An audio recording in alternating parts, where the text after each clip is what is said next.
We are here in beautiful Crawfordville, Georgia. Behind me is a statue to Alexander Stephens. Alexander Stephens was the vice president of the Confederacy, and this was his house. He called it Liberty Hall. Before the Civil War, he served both in the Georgia government as well as in the national government, was a representative in Washington, D.C., eventually does resign from that. He comes down here, he argues pretty adamantly against secession. He also helps write the Georgia platform, dealing with the Compromise of 1850. That really gets a lot of support here in the South for that compromise. Like we said, though, he argues against secession. When the South secedes, including Georgia, he becomes the vice president. At one point during the war, he meets with President Lincoln, trying to find a peace agreement between the North and the South. Obviously not successful. The Union wins, the country stays together, and enslaved folks are emancipated, which is always a great thing. Anyway, he lived here, like we talked about. He was 3 months old when his mother died, and then he was 13 when his father and his stepmother passed away.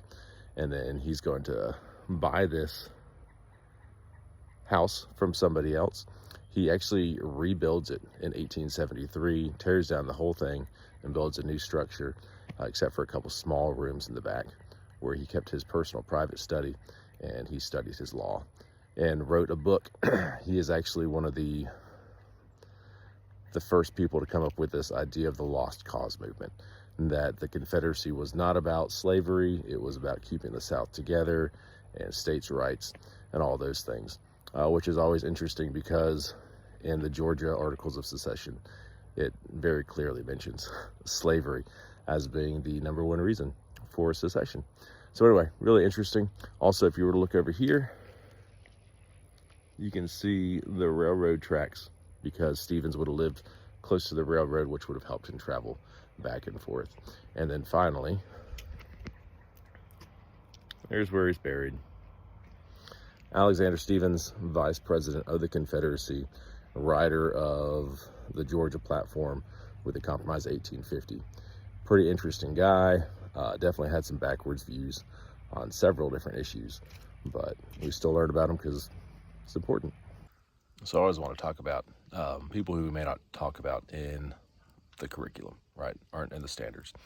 But here is the grave of Harry and Eliza Stephens.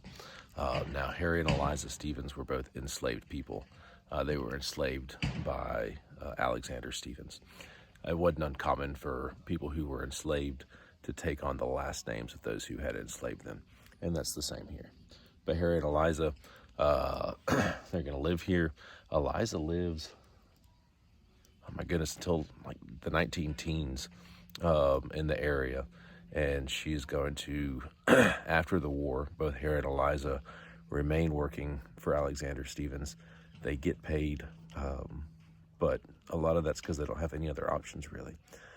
But anyway, I want to take a second and talk about Harry and Eliza Stephens and their legacy as well, because they were part of it, and they were people who were here at this time period, and it's important to tell their story also.